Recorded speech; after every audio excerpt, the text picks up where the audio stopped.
There are 5 games left. I mean, and there is literally less than 0 room for error. And the Trojans' next game is on the road, where they tend to make lots of errors. Coach Riley said this is one of the last steps in the ascent to the top. Marvin Powell III, MVP, and we're going to talk about that in the next segment. It's coming up.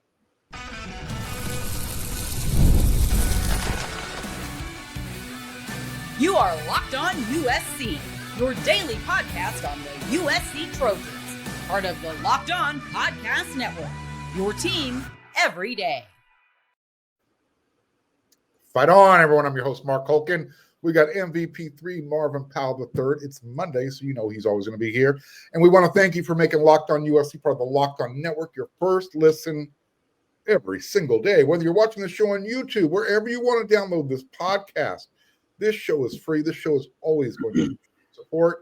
And today's episode is brought to you by Game Time. Download the Game Time app, create an account, and use code LOCKEDONCollege for $20 off your first purchase. So here's the exact quote from Coach Riley, Marvin. We've put ourselves in a position to win a lot of these games. You got to go win them. I get it. In your ascent as a program, that's one of the last steps because it's the hardest thing to do. By the time USC kicks off or receives the kick this coming Saturday in Nebraska, it'll have been 3 weeks since USC won a game. And I'm emphasizing won a game for a reason. To be fair, there was a bye week after that loss to the Domers. So again, I say won a game because USC struggles to win on the road, especially in the big conference these first year and a half. So yes, they beat Purdue. They opened up conference play on the road this year. They beat Purdue. I think everyone will agree Purdue's not very good this year, but we shouldn't look a gift horse in the mouth, right? Take the win. It was there. You take it. But before that win in West Lafayette, Indiana, USC had to travel all the way to Pasadena, California last year to get a win on the road. So USC has 2 games left on the road this year, Marvin. Saturday in Lincoln, and then again November 22nd in Eugene, Oregon. No one is giving USC a snowball's chance in hell with that game. And I'm not ready to talk about that Oregon game right now. MVP, here's your question. Why will USC beat Nebraska on the road this Saturday? Right. So when you look at our season, every single game, every team we've played has been better than the last week. This is the first time this year that we're playing a team that's not as good as the last team we just played. And probably when you look at, what they really are, they probably match up with Michigan, to be honest with you, a little bit in regards to just what they have, what they can do, I think. Yeah. So with that, listen, we in this game against Notre Dame, obviously there was some horrible calls by our own staff. Our players just, weren't in position. We didn't show up to play at all the way I think we should have. But but with that said, what it comes back to is the coaching. Either you're teaching it or you're allowing it. And I believe that our coaches are coaching these guys up. For us, I think we have to just be honest about our defense. It's a little bit, it's soft in the middle. It is what it is. I think you can do some things to try to scheme that a little bit, but the reality is I don't think we have those athletes that we need. But what we do have is an offense. We do have an offense. And Mark, let me say this: I still believe, in our players on D. But just when I look at it, I'm just being honest with myself about what I'm looking at. And I just don't think we have the guys there. But offensively, Mark, listen, we still have a very good offensive line. We still have the most dynamic duo, I believe, in receivers. We still have home run hitting King Miller. We still have Jaden Maava, and that's a problem for anybody. There's no defense in America that would look forward to playing against us.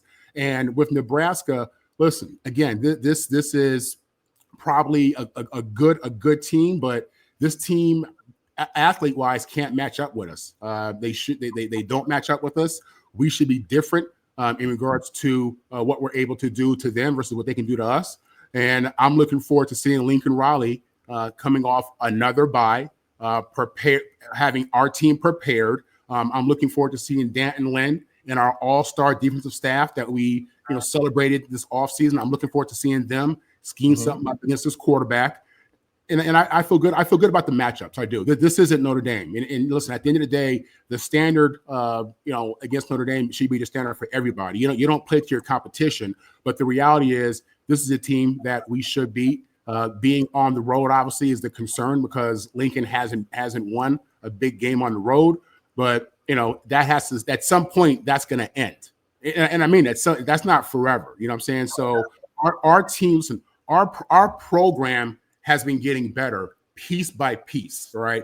A lot of people just don't understand where we were. But anyway, on the road against Nebraska, I think Lincoln Riley is looking around. He's seeing what's happening in LSU. He's seeing the reality of what's happening with these coaches and these fan bases and what these schools are willing to do. I am not a betting man, but if I was, I'm betting that USC goes to Nebraska and we put on a good performance. Since you brought up the betting part of the whole thing, the reason we're talking about this is USC actually opened up as a 6.5-point favorite by our fans at FanDuel on the road.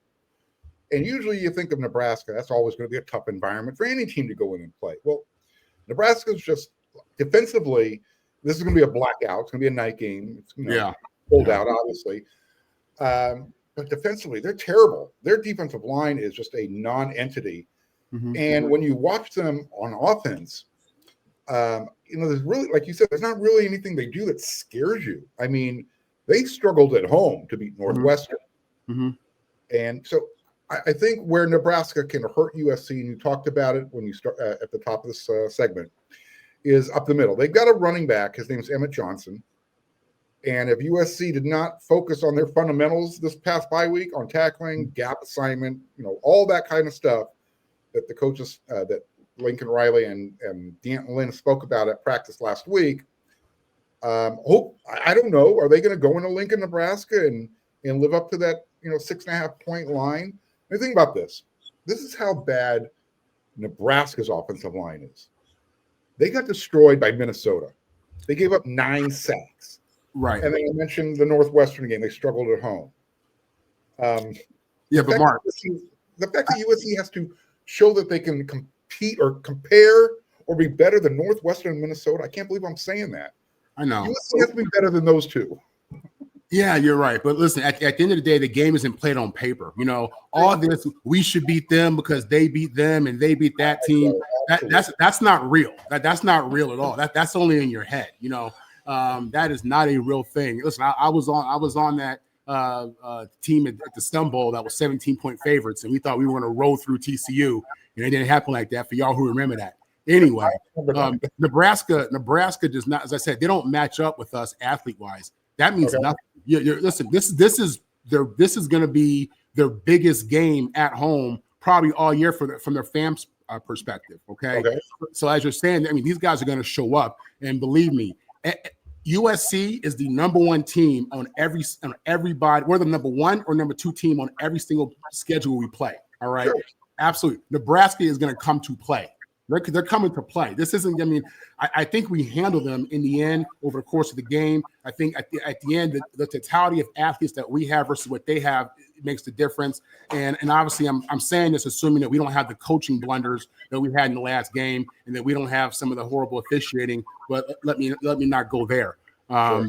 Yeah, Mark, this is the game that we should win, on the road. I respect their coach. I respect their program. I don't care about what happened against Minnesota because again, any given Sunday, any given Saturday, this is going to happen. And Lincoln Riley is going to have this team ready as if this was the national championship. He realizes what this is. The players know. The players know what this is. These guys know what this game is. These guys want to go to the playoffs, Mark. They want to go to the playoffs. Okay. If Northwestern's offense can put up 28 points on Nebraska, I don't remember what the final score was.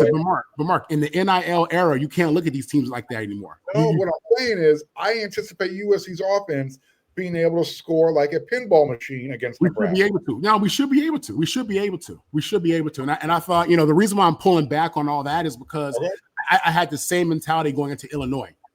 Listen, I thought Illinois should have been. Something that we won by 25 points. So that really humbled me and just made me rethink this whole thing. This is an any given Saturday deal. I'm expecting a tough game that we come out and win decisively. I do. And I don't, in regards to their defense and what they've given up, that defense, again, football is, it's like boxing. It's about styles. You know what I mean? Without question. In every game, it's a new game, new opportunity. Nebraska's coming to play. I'm just betting that Lincoln Riley is going to have our guys coming to play as well. Well, this will be my second opportunity to go to Lincoln, Nebraska. Last time USC went there, they left with a 28-14 victory. That was Pete Carroll over Bill Callahan. This time it's Lincoln Riley versus Matt Rule. And like you said, USC has too many athletes, especially on the offensive side of the ball. Yeah. I do anticipate USC being able to score. What I'm looking for is just a USC defensive effort in Lincoln, Nebraska, where that defensive line shows up on the road and says, you know what? Not today. We're not going to get pushed around. We're going to own the line of scrimmage. If I see that, I'm going to feel a lot better when it's time to go to Oregon a few weeks later, because there's games before then. Mm-hmm. With that said, like I said, I need to see that marked type of improvement on the road. And the reason I'm saying that is because in this next segment coming up, you're going to explain to me and why everybody else who's a part of the Trojan family, why we need to stay patient with Lincoln Riley. Not that, I'm calling for him to be fired, but as you mentioned, there's a lot of stuff going around in college football right now. Does Brian Kelly have a job? Will he have a job on Monday? I don't know. We have a job on Tuesday. He's been fired. They have a bye week. So there's a lot of stuff going on. And you don't want USC to fall in that same pool right now where you've got programs that are already replacing head coaches, including that one across town at UCLA. We're going to talk about that next coming up.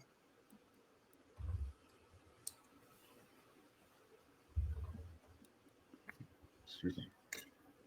So we know that the football season is here. It's back. You talked about it, the playoffs are almost going to be here soon. I mean, 5 games left regular season for USC, and I still could not be more excited. The tailgates, the rivalries, the energy in the stands, there's just nothing like it. But let's be real. Sometimes getting tickets to these games can feel like more of a battle than the actual game itself, with the endless queues, the hidden fees, the price jumping at checkout. That's why I like to recommend everyone to use Game Time. It's the app that gives the advantage back to the fans. It's the easiest way to score last-minute tickets at the best prices. There's no surprise fees. What you see is what you pay. I pulled up the Game Time app right now. You can literally get tickets to your favorite game for $25. A couple of taps, you're done. I'm talking about your favorite college football teams. The app made it super simple. I can even see the exact view from my seat before I checked out. So take the guesswork out of buying college football tickets with Game Time. Download the Game Time app, create an account, and use code LOCKEDONCollege for $20 off your first purchase. Terms apply. Again, that's promo code LOCKEDONCOLLEGE for $20 off. Swipe, tap, ticket, go. Download the Game Time app today. All right, so Marvin, I feel you. Sometimes I get caught up in a little bit of wave of emotion, especially those instant reaction shows right after the game. You watch your favorite team get pushed around by a bunch of little leprechauns. You don't know if you're going to be playing that rivalry game anymore. Explain why we need to remain patient with Lincoln Riley, or as you might want to put it, why should we be less optimistic about the program? Take the floor. You got the microphone. Right. So listen, USC Nation, we absolutely have reason to be optimistic about our program and just where we are today.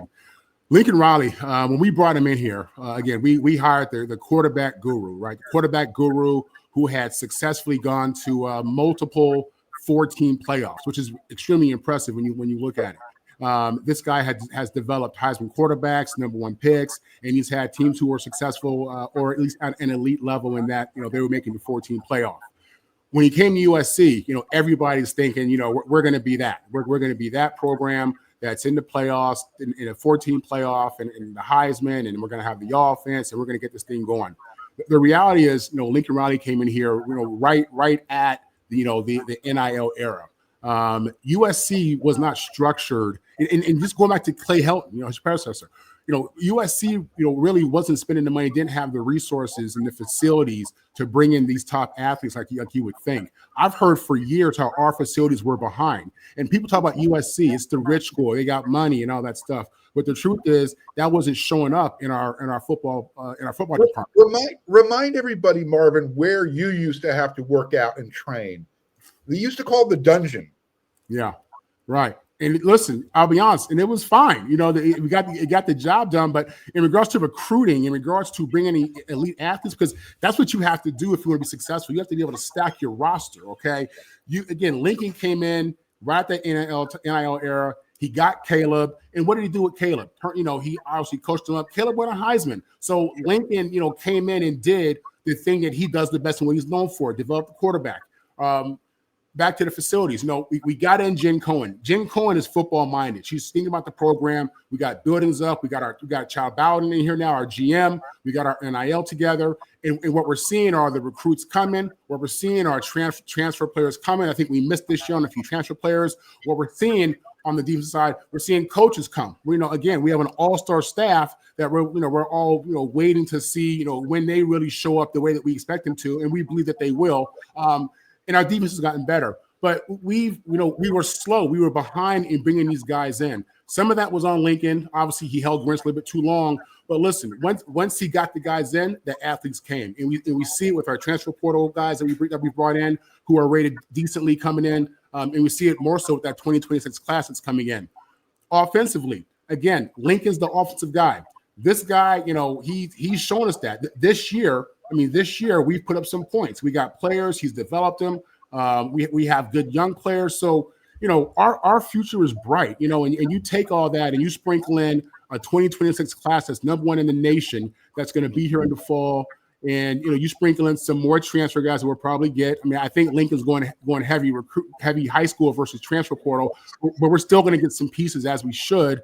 So, for us guys, we were slow out the gate, even without Lincoln Riley. That was our football department. That's on point now. We are, as I'm hearing from Scott Schrager, we are, the NIL power, or one of the. That's a big deal, okay? And we're seeing it with, all these recruits that are coming to the games. I think we had 100 recruits at the Michigan game, which is outstanding. Yeah, it was. So, guys, listen. It's been slow. It has not been what it's needed to be. But when you look at the pieces that we put in place, piece by piece, it's coming and it's happening. All right. And guys, listen, if we don't go undefeated every single year, let's not lose ourselves. Right now, we still have tremendous opportunity.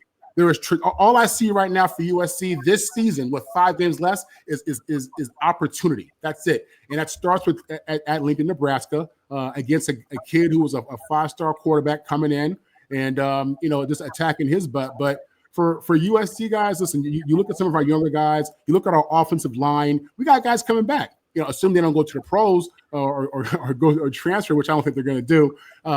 We got guys coming back. You look at our defense, we still have guys coming back. So guys, listen, our program is coming. We're not where we want to be right now. Again, a lot of these schools out there in the SEC, they were ahead of us in NIL and recruiting and with certain things. They're even with NIL, their rosters may be a little more stacked with quality talent just because of they were ahead of us with that. But we're catching up. We've caught up, So, guys, it's happening. Nobody wants us to win and be successful like I do. Trust me, I'm a Trojan, okay?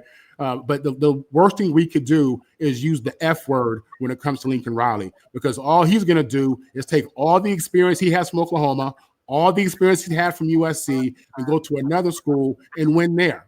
So guys, this is our guy, in his early 40s, a guy who's already had results, and we see the efforts of him and his staff and that whole administration when we look at that recruiting class, because that recruiting class reflects an entire program's commitment, a school's commitment.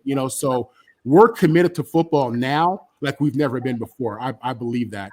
And that's going to only get better and improve. So that's my spiel, Mark. But with that, I mean, listen, Trojans, we got to fight on. We got to have a fight on mentality. We all have to have that. You don't say it, you live it. It's not just words you say. Go ahead, Mark. Now, here's what I was look. Anybody who anticipates a perfect season is not living in the real world. Where I come from, where I stand on the matter is, I just want to see a USC at least competing with the teams that they should be competing with to possibly get that perfect season. In other words, look like you belong on the field with Illinois on the road when you're playing Notre Dame, whether you're at home or on the road. You showed it at home against Michigan. Give me that type of consistency. And I think everybody will say, all right, you know what? I can deal with a 10-2 season. I'll accept 9-3 because I can see the program's growth. And it's that inconsistency. And I think that's what's got a lot of people bothered. And I'll throw myself into that group as well. So, I get it. Everything that you laid out is 100% true. It's accurate. USC was slow to the game with NIL, getting their facilities where they needed to be, showing and I'm using finger quotes, a commitment to football, which is kind of ironic considering USC is a football school. Mm-hmm. And every time I hear everybody say, Mark, you just need to be patient. This is really only year 2 in the Lincoln Riley era, even though he's been there for 4 years, because everything you talked about. And then all I have to do is kind of pull that trump card out of my sleeve. Indiana, Curt Cignetti, he's done it in half the time with transfers. Mm-hmm. So I don't know. Again, I'm not trying to say Curt Cignetti is a better coach than Lincoln Riley. What I'm trying to say is, Mark, maybe he is. Maybe he is. Maybe he is. I mean, I'm not. It's not. Maybe he is. Maybe he is right now. He's got more experience. He came up through that Nick Saban coaching tree. Who, by the way, Curt Cignetti is known as a quarterback guy. There's a reason why the young man who ended up going to Colorado, Juju Lewis, was looking at Indiana seriously during his was. Yeah. Look, it can be done. I agree with everything you said, Marvin, but two things can be true at the same time. Mm-hmm. I don't think USC is where they should be at this juncture with Coach Riley at the helm. I'm being patient, right? But I'm just saying. And I hear you on that. I do. I'm just saying, I'm not, again, I just saw that LSU fired Brian Kelly. There you go. It's a done deal. Yeah, it's a done deal. Yeah. And it's just one of those things where it's like, pump the brakes. I'm seeing the F word all over the internet. And I'm just like, listen, we have a guy. We have a guy. We're in the process, people. We are still in the process. And with that said, we're still competing for the playoffs. And I said the P word, playoffs. All right. It is what it is. Again, all I see in front of us is opportunity, Mark. That's all I see is opportunity for these guys. And any given Saturday can go down. And we have the caliber of athletes to make something very special happen any Saturday. So, I genuinely, optimistically, objectively go into every game believing that we should come out on top. I do, and this in this Nebraska game, absolutely. I'm looking at this game to be a statement for Lincoln, another statement game for Lincoln Riley. No, I thoroughly agree. The F word in this case, fire, should not be used around USC until after the season. I think it's unfair to even start talking about it now. Now, with that said, again, I just want to see this team look like they're prepared, ready to play in Nebraska. Give me that, and I'll accept the results, whatever they may be, win or lose. Mm-hmm. Just show me that you're ready to play this game on the road against what should be a physical contest. That's what I need. That's all I need to see. Mark, Nebraska's coming to play us. They're coming. They're going to show up to play. Don't forget. Listen, forget anything you saw on film against Minnesota and Northwestern and whoever you think is, a lower level team. They're going to show up to play us. They're going to have tremendous energy in that stadium. They're going to listen. It's going to be real. They're going to make this something. They have a home field advantage. I mean, I've seen it. I've been there before. They sell out their stadium, win or lose, every single year. I mean, there's a waiting list for tickets. And I also saw what an actual home court advantage should feel like. I experienced that atmosphere over the weekend. I went to the USC GCU men's basketball game in Phoenix. I'm going to tell you about that coming up next.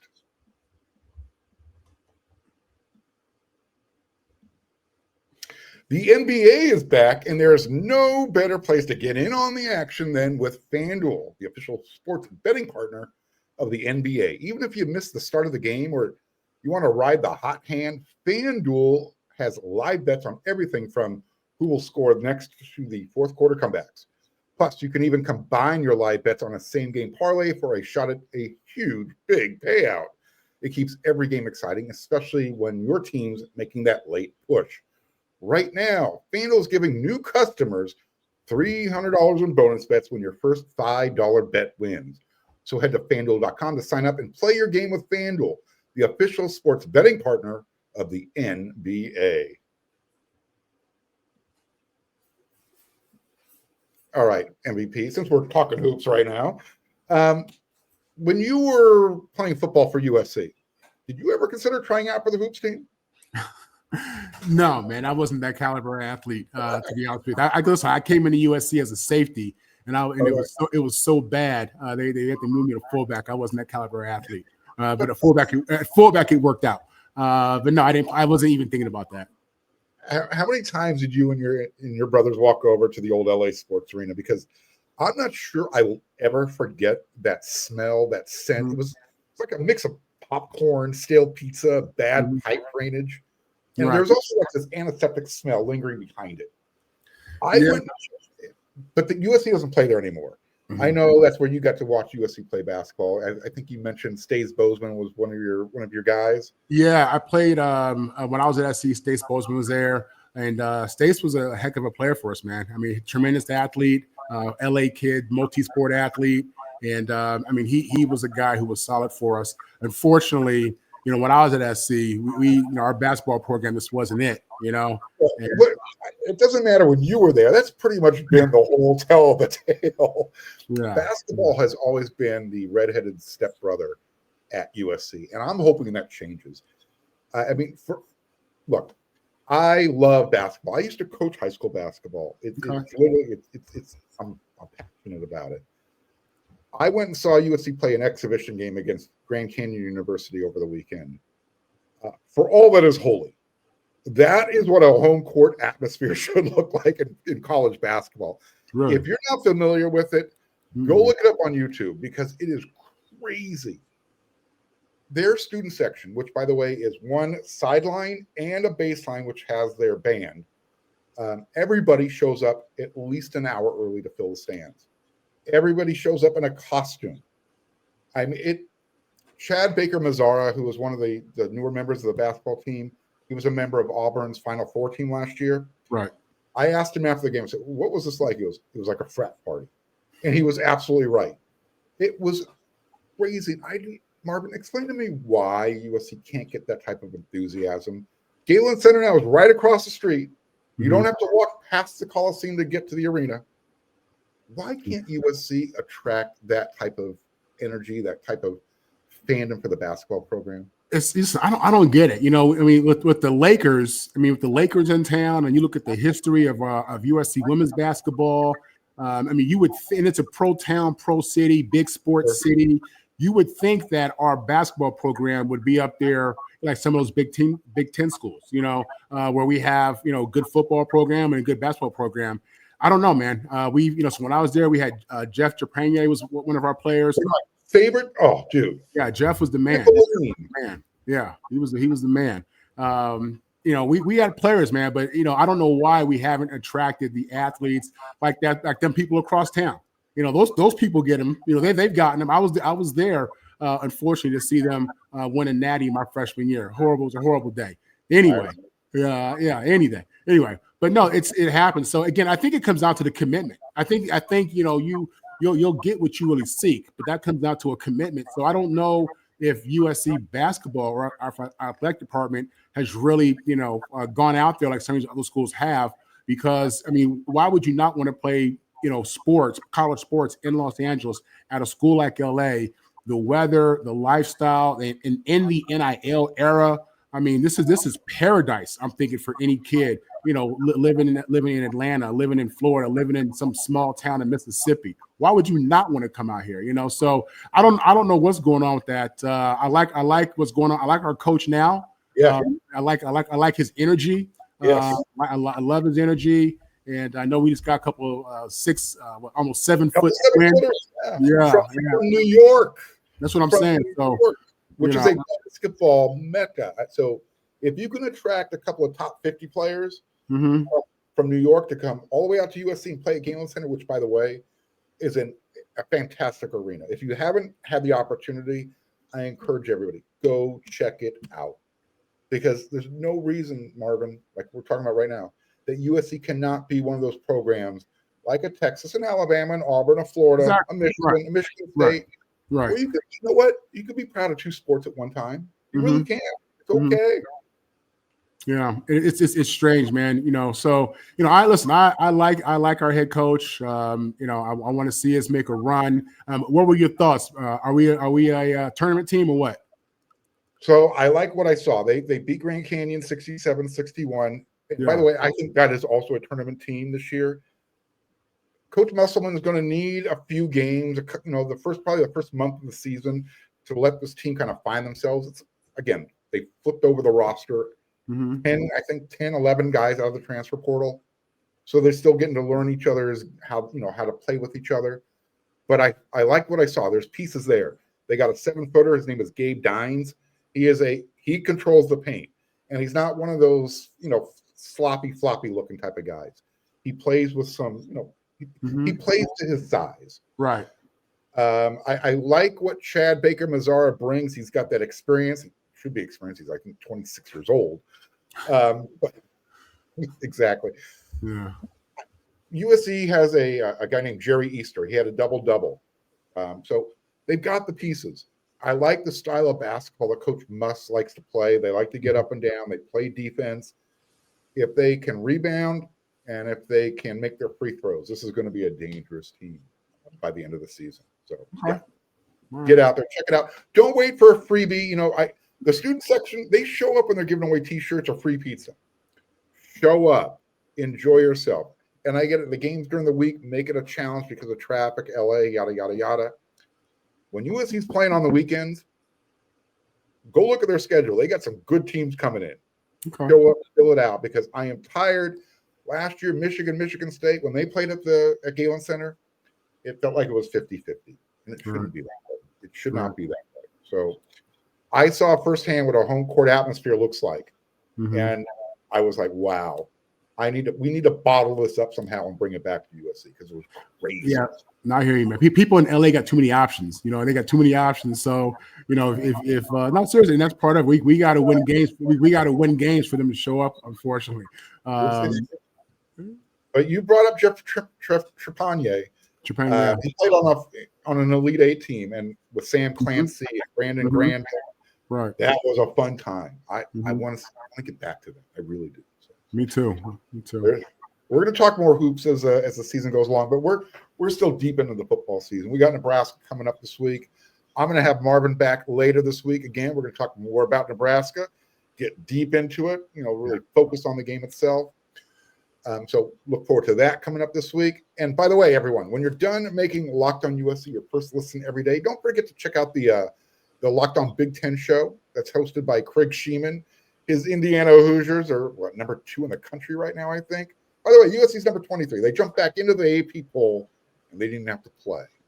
So go check out Locked On Big Ten. You can get that on YouTube. Make sure it's part of your Locked On channel, surfing, whatever you want to do.